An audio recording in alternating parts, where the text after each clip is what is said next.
Welcome to Leaving Nothing to Chance, your go-to podcast where we bring you insights from some of the most influential voices in small business and personal development.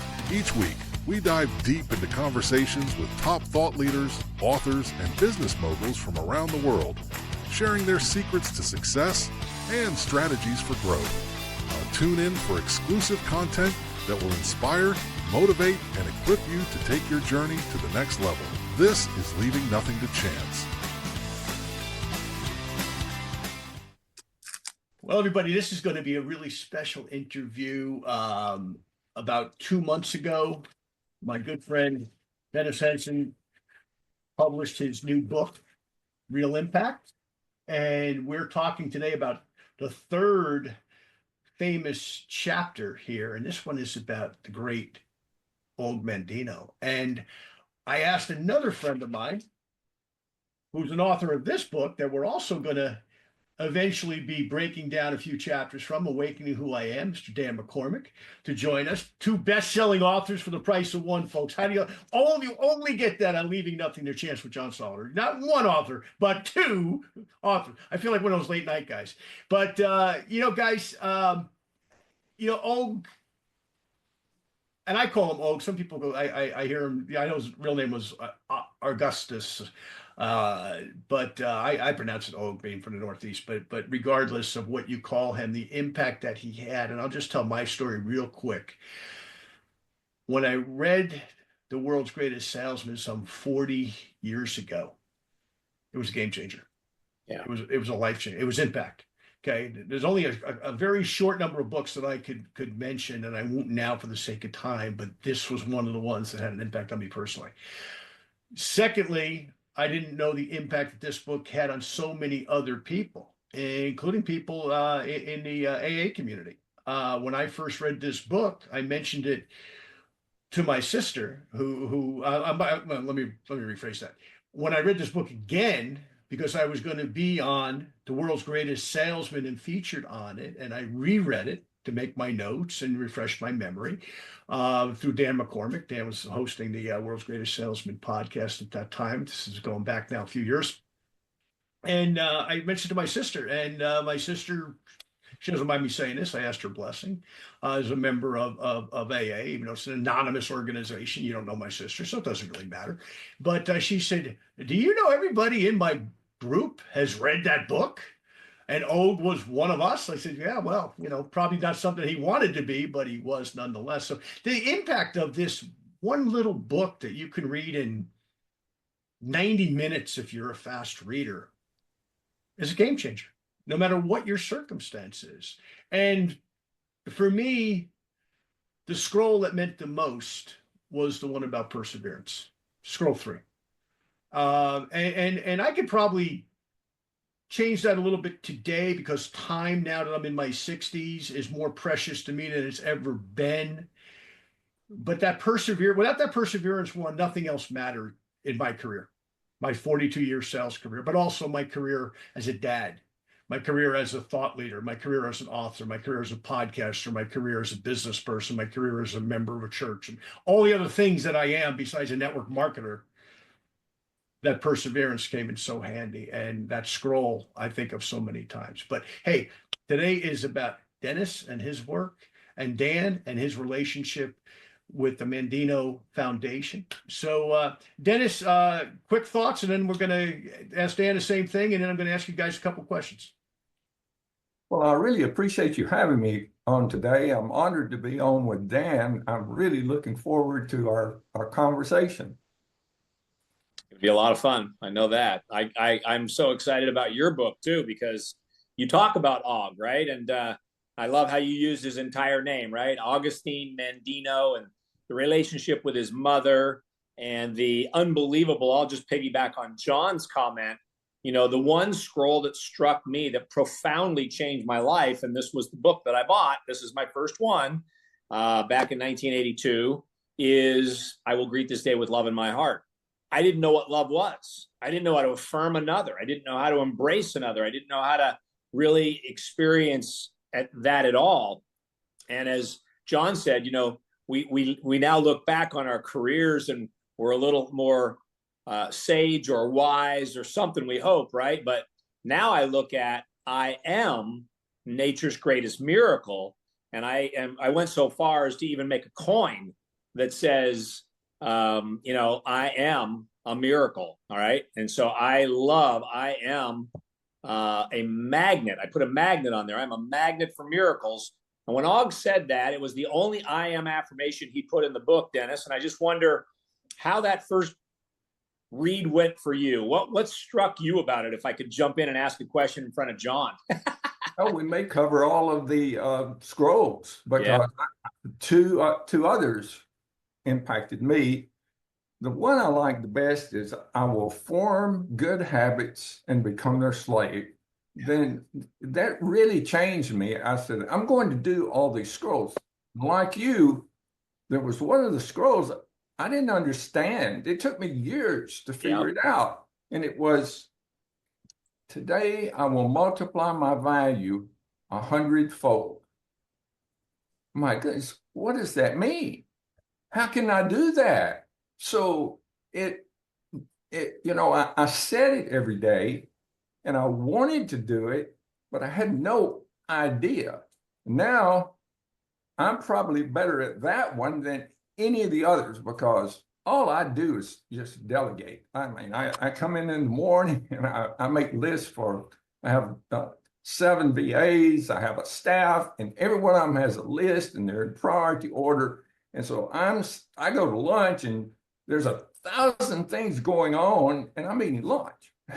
So that's multiplying your value. And I taught the students that I've had over the years, I really encourage them to find someone that can do the job better than they can, less expensive than they are, and they have the time to do it. So that's one of the reasons my students became so incredibly successful, and that's why we're here today, because my fame became evident because my students were so super successful. Nobody knew what I was doing. But what I love too is in your book, right? And everybody needs to get a copy of the book, because daily inspiration. And one of the things that you point out at the beginning of the book is, I believe you call it the magic formula. Yes. And it's really important. Kind of what we're talking about essentially is we get to piggyback our lives on the magic formula of Ben Franklin, which is how he mastered those 13 virtues. And it was an inspiration for Og to not only write the scrolls, but to have us read the scroll 3 times a day. And then here's something that I've really picked up on, Dennis, and I'm curious what you have to say about it, because when I was writing my book, one of the things I wanted to do was be able to connect with affirmations and then hear the affirmations. And so I have the affirmations in my book on one side of the coin, and then I am a magnet for miracles in the other. But when you think about what Og gave us, reading that final scroll aloud. And so for me to hear my own voice to say, I will greet this day with love in my heart. Muscle can split a shield and even destroy life, but only the unseen power of love can open the hearts of men, women, and I will greet this day with love in my heart. And as you know, he goes on, and it's about, 4 to 6, 7 minutes based on how fast one reads. But I thought that was part of the secret formula that you left for us, is to leave those books and those journals in your eyesight, in your path, so that you never go a day without it. Exactly. In the 5th or 6th century, a group of monks wanted to become more familiar with the Bible. And they formed a thing called Lectio Divina, where they would take a scripture and they would read it silently. Then they would imagine themselves as being part of it. Then they would read it out loud. And then finally, they would contemplate it. Now, during a podcast, it seems podcast changed my life, someone introduced me to that. They said, that sounds just like what you're saying with a book. And I said, that's exactly it. You're not supposed to read this book from cover to cover. You just read it until something quality hits you, and then you contemplate that. It's not the quantity of the reading that matters, the daily habit. It's the quality. So if you form the habit of reading something that motivates you every day to move toward your goal, that's life-changing. It changes the direction. And over time, that'll show up in every part of your life. And the people you're with, your bank account, your car you drive, everything will be changed because you formed that habit and you stayed with it. And all this book is, it's just a tool. It gets you over the hump, but it also says, read these books. And buddy, I tell you, if people don't do anything but buy that book and read those books that I put in the back, boy, will that have an impact. I mean, really, really. It took me 50 years to come up with that list, but they are such powerful books. The first three I got was Think and Grow Rich, Success the Glenn Bland Method, and Greatest Salesman in the World. And I was a different person when I finished reading those books. And it was like I'd taken a drug. I had to have more. Where's more books? There wasn't an internet, there wasn't a Google. You really had to search to find the inspirational books. So I kept a list of them. So for 50 years, I kept a list of the books that really motivated you. So how much would you have to pay somebody to do that? I mean, it's kind of like Napoleon Hill, he did something similar. And I know Bob Proctor's got a list, 50-year list of books, but I didn't know that when I was collecting mine. In fact, I didn't even know why I was collecting them. It just hit me one day. And when it hit me, it was kind of like lightning. It was, you can do this. Like, I didn't have a choice. So I thought it's not going to take long, but it took me 5 years to put it all together. And I'm pleased with it. I know it's a great book because the stories were great before I put them in there. Yeah. True, Especially the one, 𝐷. I listened to it again today and it passed the test.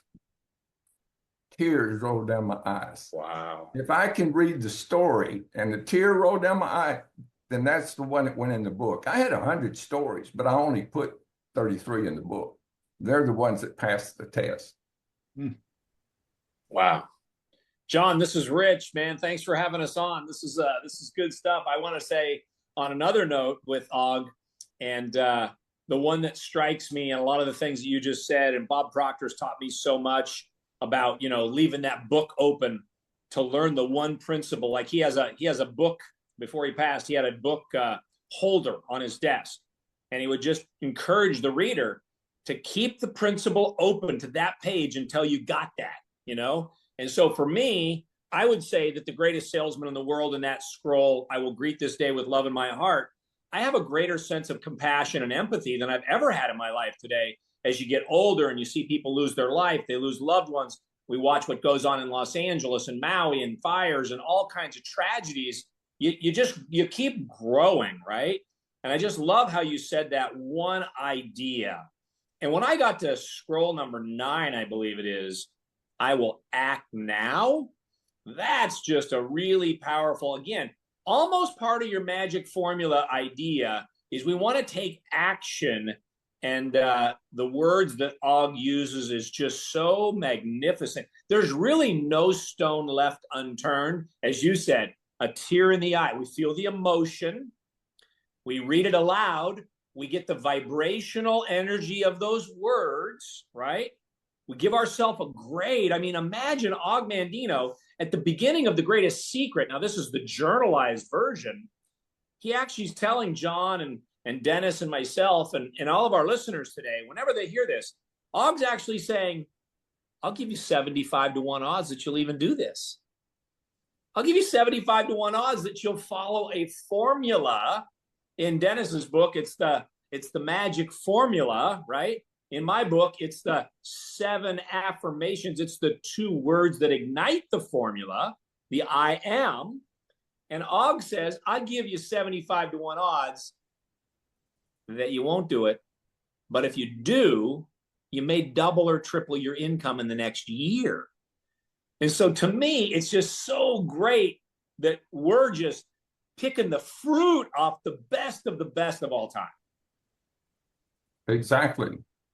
When 𝐷 meant more than just the story in the book to me. Yeah. The reason is when I started to write the book, I had written several books and they were so bad. I mean, they were really bad that I actually went to Amazon and had them taken down. You can still get them, but they're like $85 or $90 because there were so few of them. But so I reread The Greatest Salesman in the World, and I cried in the beginning during the story when about the road.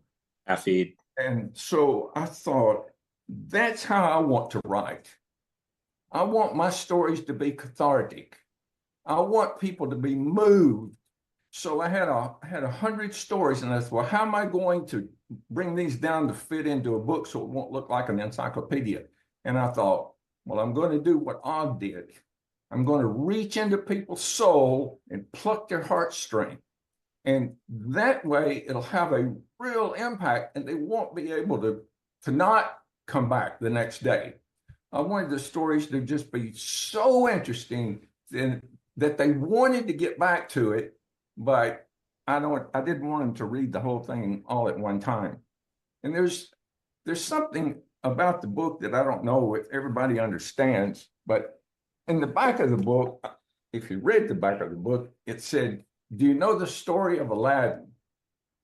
About a young man who found a lamp. When he was cleaning it, he found out it had magical powers. When he lost the lamp, he lost the power. But when he got it back, he got the power back. But there's more to it than that. He had to rub the lamp. If he didn't rub the lamp, there was no genie. But then when the genie came out, the genie said, what is your wish? If he didn't have a wish, he didn't get anything. So once you take the book and say, this is going to be my amulet, this is going to be my lamp, I'm going to have magical powers. You first have to decide what you want. That's a big deal. Most people walking around have no idea what they want or why they're here. God gives you desires.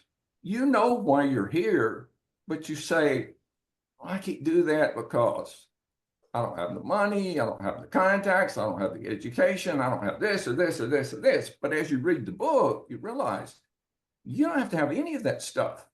These people became super famous. I mean, Abraham Lincoln's birthday's in February, and everybody, I mean, we've been celebrating it for 100 years, 150 years. He didn't even have a first grade education. Yeah. He didn't have any money. And he failed and failed and failed and failed. Everything he did just turned sour. But yet he became one of the greatest presidents this country's ever had, and one of the greatest orators the world's ever known without a first grade education. So the book it's not just a motivational book. It shows you can have anything you want. You just have to know what it is and take a step toward it every single day. Believe and take action. So you have desire, faith, will, and action. That'll take you anywhere. And I'm sure your book says exactly the same thing, because all the super successful authors have figured out the plan. Wallace Wattles, Napoleon Hill. I was reading another one today. I mean, there's books written in the 19th century that has the stuff lined out for you. Beautiful stuff. Yeah, and that list is in the book. If you want to find those books, can't wait. John, I was going to ping back to you because it's interesting how he was laying that out about, our future self and our identity. Well, the afterword of my book is written by Dr. Benjamin Hardy. And he wrote the book called Be Your Future Self Now. 10X is easier than 2X. He's an organizational psychologist. I believe his next book is called Rapid Transformation.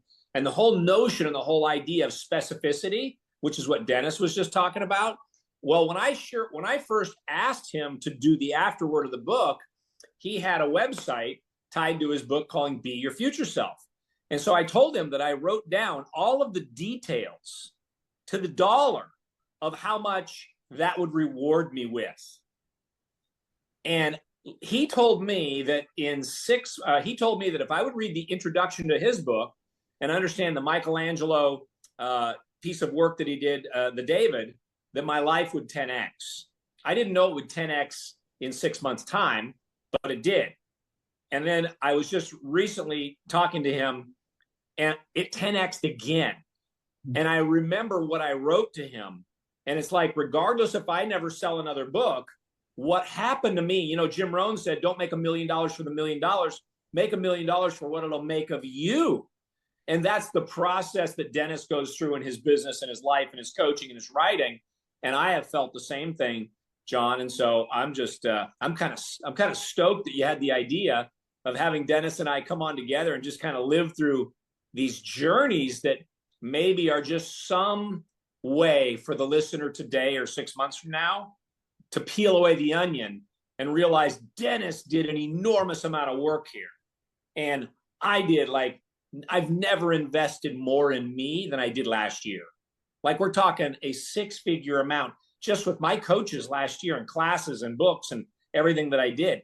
The investment has rewarded me 10x. Fascinating times to be with you. Well, let me interject one thing here, because I don't want to talk much. I want you guys to keep this is magic, guys. It reminds me of one thing I'll share with you, but more important than that's a quick story I'll tell in a second. That reading list, I think, is something that Jim Rohn used to preach. Yep.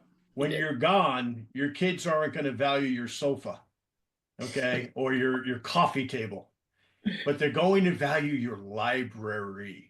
And the resource in the back of this book is worth the price of the book alone. If you didn't read anything in it, and if you don't, you missed the boat. But if you didn't, and you just went to the reading list that Dennis put together, it's a game changer. Just like the world's greatest salesman helped to form the 3 guys on this line right now that have all been uber successful, by the way. We're all successful guys. And it did it at an early stage. Funny thing, young man just called me before this, who I've been coaching. He was a hockey player. He was my son's line mate when he was 14. I started coaching him in business and in life after that. He just got back, just got engaged to his fiance over in Scotland, called me to invite me to the wedding May 17th, right before I got on with you guys. And I said, hey, I got to get off. I said, because I got 2 guys I'm interviewing. And he said, oh, about what? I told him. So I just texted him, okay, the world's greatest salesman. I said, read this. That's your next assignment. And this kid's going places to begin with. But I mean, it's going to help him like it did us. And that's what Dennis's book has done. Dan, that's what your book has done. But and this just reminds me of one other conversation that I had similar. Years ago, I was an investor in a franchise in Boston, Massachusetts. And I brought down the chairman of the board of my company, who was a franchise professor at McGill for many years. So and by the way, the guy in Boston had been the colonel's right-hand man in franchise development. So I had these 2 guys talking about franchising, and I just sat back because, first of all, I knew very little about franchising. So I had nothing to contribute. But more than that, it was like watching these guys talk is what this is reminding me of, just watching 2 masters who've mastered their game so well and are so good at what they do, but also so competent in the materials that they deal with. So let's come back to my second question, guys. Every story in this book, Dennis, can change somebody's life. You mentioned Lincoln. Okay, I'm a huge fan of Lincoln. Recently, by the way, became a huge fan of General Grant. Did not know that much about him, but been doing some work on him. But I won't take you guys' time on that. Maybe that's maybe I need to interview somebody who's written about Grant. There's a lot of people who have. But let's come back to a question, fundamental question. You take any one of these stories, and today we're talking about Mandino, world's greatest salesman, but you could take any one of these. How does somebody take it from the get-go? They've never read a self-development book in their life. They don't even know it is self-development when they buy the book. They literally trip across it. Somebody leaves it on their countertop and they say, what is this? And they go in there. How, and I love both your thoughts on this, and the former head of Reader's Digest, I forget his name, wrote a book on how to read a book. Yeah. Because you don't read a book, you digest a book. Yeah. You examine a book. Because when an examination is that life examination of where you are. I know where I was when I first read The World's Greatest Salesman. I know where I was when I first read Think and Grow Rich. I know where I was when I first read As a Man Thinketh. Okay. I know where I was when I read Dr. Norman Vincent Peale's book about positive attitude. I was in a hospital bed at 17 in New York City, crippled. I know where I was at these points in my life when all of a sudden somebody put a book in my hands and they said, read it. And I said, okay. And I read it, and it was a game changer. So, Dan, let's start with you, okay? Be it your book, be it Dennis's book, be it any of these great works of art that we're talking about. How should somebody digest a book or envelop a book or whatever terminology you want to use? Yeah, I always like to say, you don't read a book, you study a book. And to me, if there's one principle from a book that can be life-changing, that's why I buy, I don't know, maybe I bought 100 books in the last 12, 15 months, because one idea, one quality word, one phrase, one question can add to the value of my life. And so I was looking at the idea that 𝐷 and where it came from 𝐷, right? Certainly it was Ben Franklin and studying those 13 virtues. But how about the quote that Dennis uses at the end of the chapter on 𝐷, right? And that is, failure will never overtake me if my determination to succeed is strong enough. And so you think about 𝐷, and who's that first mentor other than W. Clement Stone? Yeah, his mom, right, Dennis? But W. Clement Stone is the guy from Combined Insurance Corporation of America. And obviously Stone left no stone unturned in terms of reading Success Magazine. But I think that desire is what strikes me. So most people say the word desire, but really, what is it? I love Stephen Covey. My wife had him as a professor in college, and certainly he used to talk about the idea of, do you really feel an urge and a need to read, study, ponder, and pray? If you miss a day, maybe this is the litmus test. Does it ache like your stomach aches after not having a meal for 24 hours? Like, do you miss it? Do you crave it? I crave it. I crave the idea that there's something left for me to learn and to write about and to master in my craft. And I think that that's where I go through at the end of my book, John, the 7 levels of affirmations. Like Napoleon Hill would say, first you have to think it, and then you have to say it because you want the vibrational energy. Then you write it, and then watch how you get a little, I go really deep in the weeds on this, but then can you feel it? In other words, I love it when Bob Proctor interviewed Price Pritchett, and Price Pritchett was talking about from U Squared, you want to feel the words on the paper. You want to feel the coin. You go to an AA meeting or an addiction recovery meeting, they get a chip. They want to feel, right? And then you want to taste. The book of Psalms says, oh, taste. Can you taste healing? Can you taste success? Can you smell success? And then finally, number 7 in the 7 levels of affirmations, when you finally get there and you've gone through and broken all of this down, number 7 was the idea that Stephen Covey had for years. What's after the 7 habits? He never had an answer for years. And then he wrote the book called The 8th Habit. And the 8th habit is to find your voice. And when you find your voice, it's incumbent upon you and I to help others find theirs. And so hopefully that answers your question on, I like to go deep as I can. The visual, the auditory, and the kinesthetic, that's actually in my next book. But that hopefully gives you some idea of the depth. And I think what Dennis said a few minutes ago too is all of those different stories, sometimes it's the who, not the how. And you can find the who to help you truly have that transformation. And so for me, it was finding my wife. My wife led me to meeting Jim Rohn, Og Mandino. Here I am 43 years later, an author, writing about it. Somebody that couldn't even finish high school virtually. So I couldn't be more excited to be sharing that idea of the 7 levels of affirmations to help me learn and really go deeper. Beautiful. Dennis? Please state the question if you don't mind. You know, I think the guy's name was Mortimer Adler, comes to my mind. And he wrote a book called How to Read a Book years ago. Okay. And I want to say he ran Reader's Digest. I might be wrong. Somebody can Google him and correct me if I'm wrong. I don't mind being corrected. I can't remember everything, especially at this stage of my life.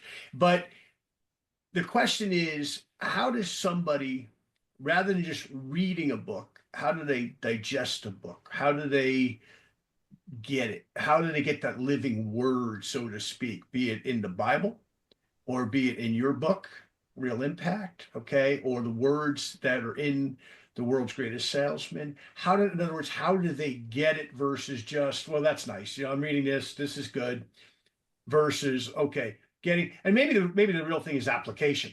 What do they do with it once that they get it? Okay.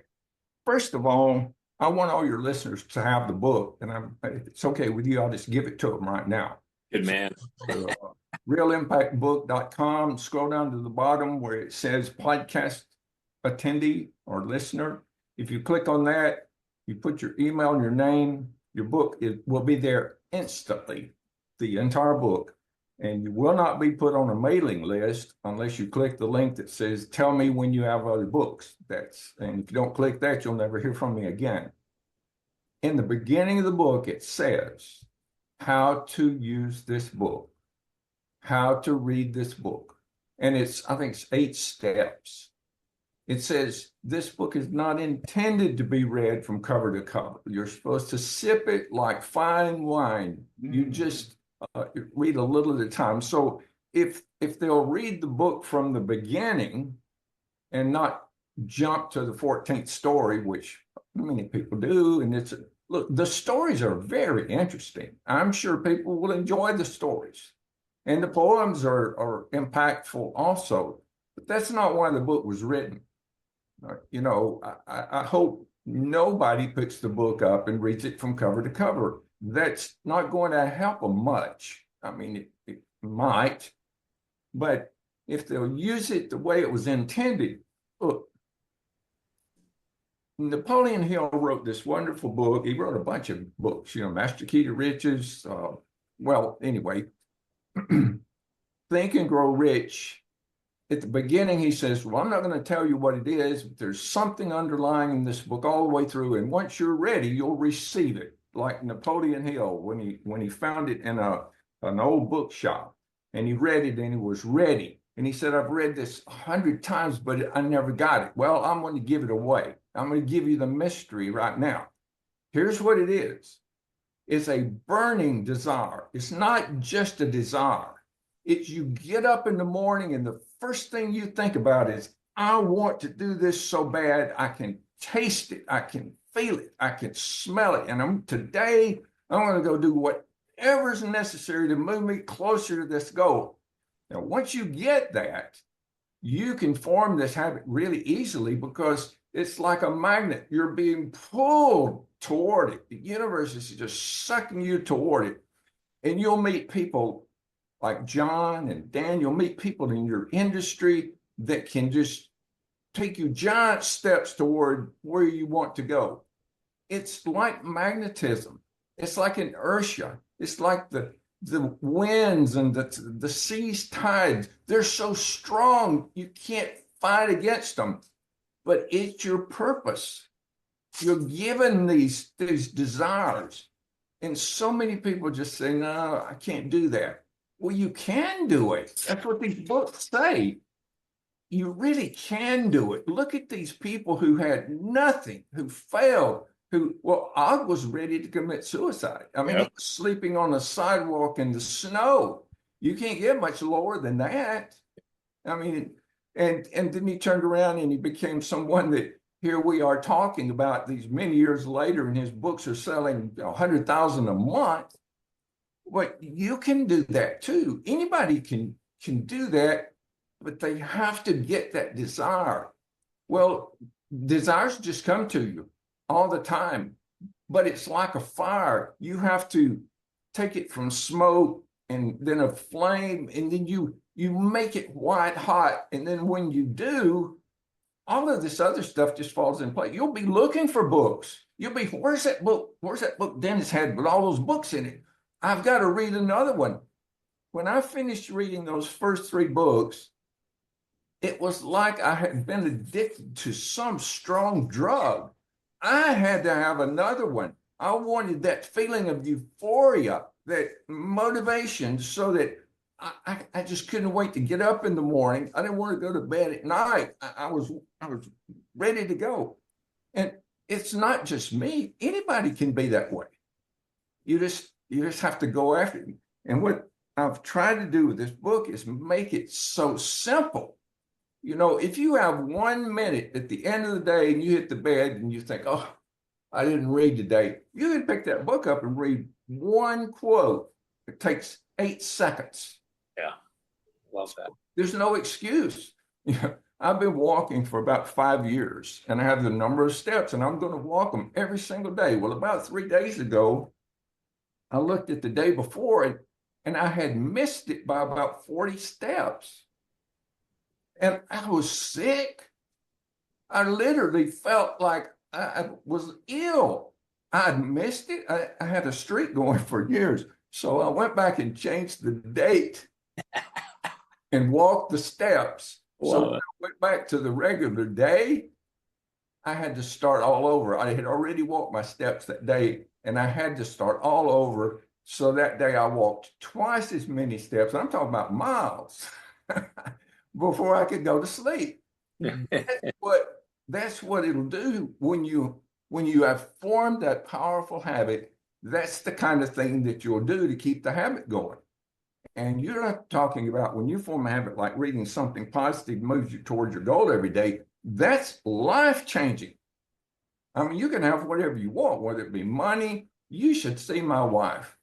One of my friends calls her the supermodel. That's what he calls her. That's how beautiful she is. She's young and gorgeous.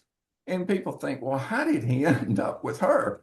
Well, it was a strong desire. You can work miracles when you have a strong enough desire. Well, let me ask you this, guys. Okay. This becomes, I'm going to use a term, spiritual food. Oh, yeah. Because when you look at the authors we're talking about, whether it's Mandino, whether it's Abe Lincoln, whether it's Walt Disney, whether it's Sylvester Stallone. Sylvester Stallone's had a huge impact on a lot of people, including me. Okay. You know, we've talked about this in our first interview, right? You know, round 14, fight number 1. That's a metaphor for life. Are you going to get up? You getting the you-know-what knocked out of you? Are you going to get up? Or are you going to lay down? Okay. I mean, so all of these authors and all these people's lives that Dennis has so beautifully put together in real impact is a game changer. But let's talk about that for a second, okay? Because to me, this is spiritual food. To your point, Dennis, it's a great point. You know, it could take 30 seconds, but it's a habit like walking. Like, you know, me, I'm a cold dipper. I'm into cold water 12 months a year, okay? Dan's yet laughing at me the other day, right? You know, it's like 30 degrees here in Dallas and it's snowing like crazy. And I'm out there in my shorts jumping in the pool because it's a habit, a good habit. Good habits are really hard to establish. Bad habits are really easy to establish, right? But let's talk about spiritual food for a second.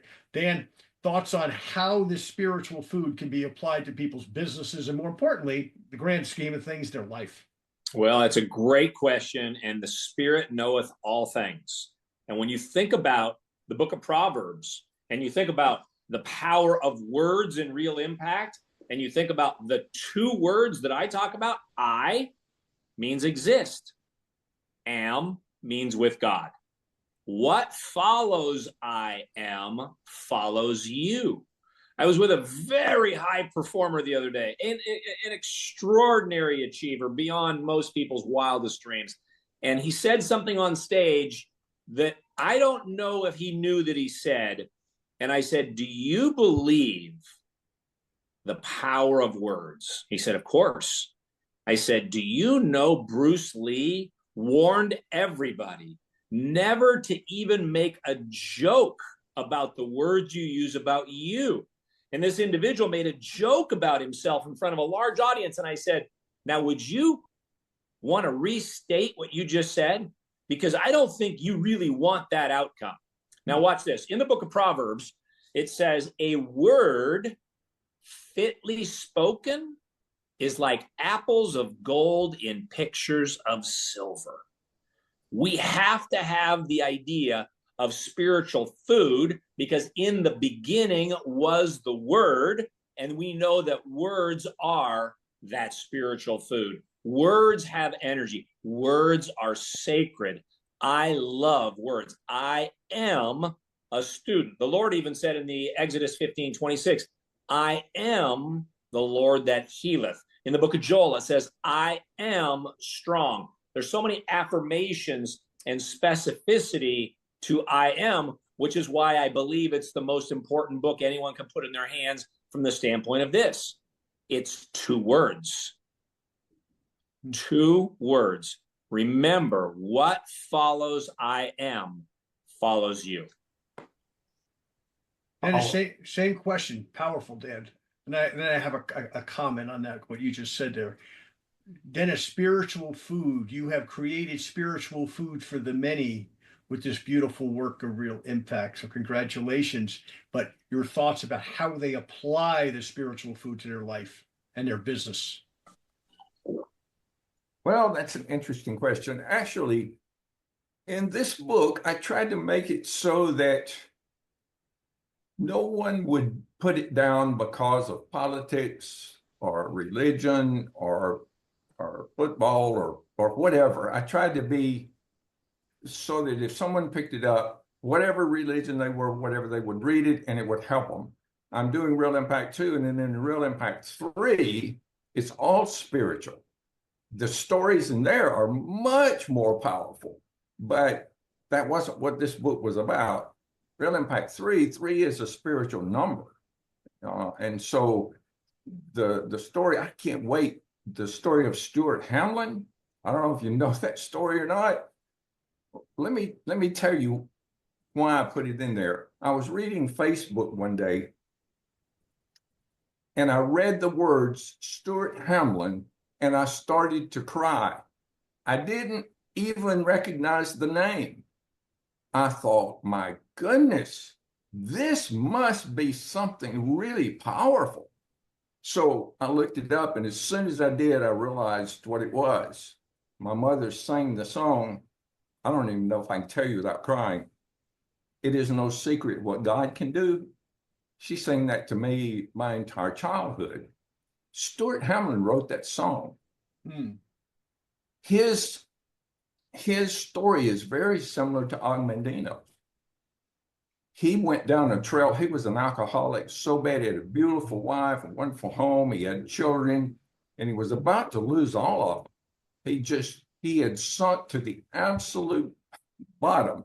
I'm not going to tell you the whole story. You have to read the book, but he came back. He came back because a friend of his, the friend's name was John Wayne, asked him why he turned his life around. And he was at a party, he refused to drink. John said, well, you were really a drinker. Why are you not drinking? What turned your life around? And he looked at him and said, well, John, it's no secret what God can do. And John Wayne said, Stuart, that's powerful. I mean, that's really powerful. You need to write a song about that. So I'll tell you a little bit more. He went home and he sat down, and his wife was still up. It was midnight. The clock struck midnight 12 times, and he started writing. The first words he wrote were, the chimes of time ring out the news. Another day is through. He wrote the entire song, and he heard the clock strike, and he thought, oh my goodness, it must be morning. His wife come down. He said, what are you doing up? She said, what do you mean? You just got home.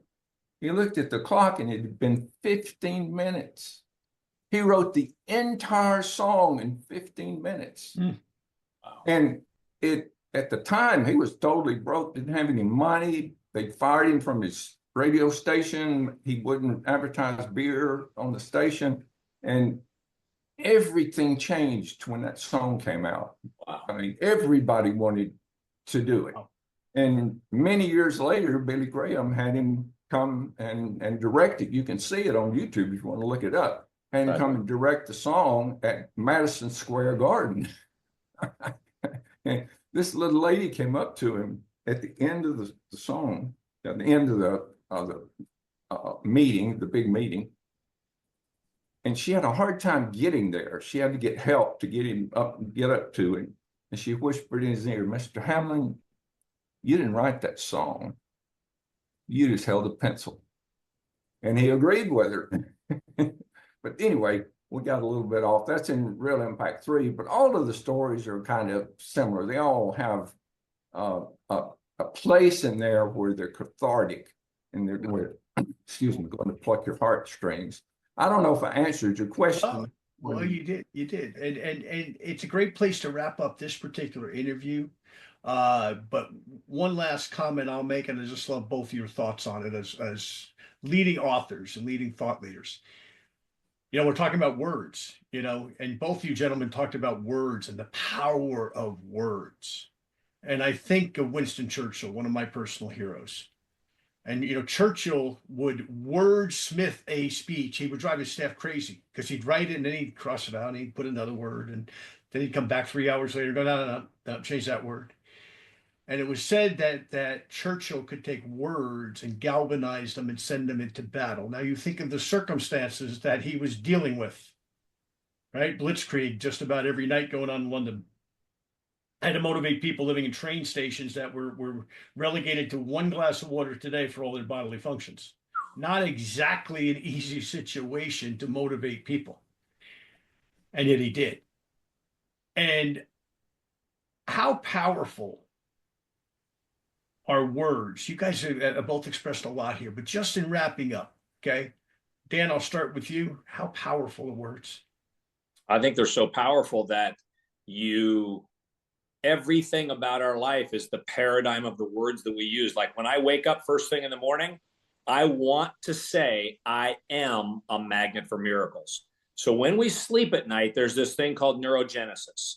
And that's the new baby nerve cells that are being born. That next morning when you wake up, it's so important to carve out that 1% of your day, that 18 minutes. That's how long my affirmation video is. And when you go to affirmim.com, I'll give that to you for everybody for free, of course. But I always say I am a magnet for miracles and I am nature's greatest miracle. I want first things first. I want first light, first words, all optimism. I want it to shape my day. I am a magnet for miracles is how I start the day. I am, and those affirmations, it can't be any more prominent versus, Covey always like to look at the opposite of things. Looking at social media, ouch, bad place to start. Comparison, anxiety, depression, all of those things. Let's go with the neurogenesis. Let's go with the best, highest filtering words that we can find. I am nature's greatest miracle. Einstein said that either everything is a miracle or nothing is a miracle. I go with everything's a miracle. And being on this show here today with you guys and Dennis, it's a miracle. I'm glad I'm here. Thanks, Dan. Dennis, same thing. How powerful are words? They're the most powerful. God sent his son and his son said, I am the Word. And the Word was God. So you can't get any more powerful than that. The Word is God. The word that you hear in your subconscious is you. If you have integrity and somebody says, well, let's go steal that, your subconscious words say, well, that's not me. I'm not going to do that. Whatever that says. But if the words in your mind says, well, that sounds like a good idea, and you go and do that, then that's who you are. You're whoever your words say you are. Like one of the quotes in the book says, if you think you're happy, you're happy. So if you think you can do something, you can do it. If you think you can't, probably can't. That was not me. That was Henry Ford that said that. But absolutely, words are the most powerful thing. And I also do an affirmation. I'm going to read his and add them to mine, and then I used to think when I was developing a program and I read someone else's program that was better than mine, I would put them together and then mine was better than theirs. So I'm going to improve my affirmation by adding Dan's to it, and then mine hopefully will be as good, or maybe even better. Love it. Right. Well, guys, this has been amazing. Thank you. Real Impact by Mr. Dennis Henson. He told you how to Good get job. that. Thanks, Dennis. Okay. Great stuff. Awakening Who I Am. Okay. Dan McCormick. Two thought leaders, two important works, folks. We're living in some unprecedented times. We need this type of thought. To that point about social media, dangerous place to start the day. I don't start the day there. I get there eventually. I look at it and I move on, okay? Because it will not do for you what you want your life to be, okay? These type of works that these two gentlemen have put together, and that list in the back. Just, when you're done with these books, buy one of those. You can get them online. You can get them at a used bookstore. You don't have to spend a lot of money, but get them. Gentlemen, thank you both. God bless. Thanks, John. Thanks, Dennis. Thank you, guys. Thank you, John. I really appreciate you having me. It was great. Great. Thank you for tuning in. Be sure to check back weekly for more exciting episodes. And don't miss Ink and Insight every Wednesday, where we celebrate iconic authors and dive into their impactful works.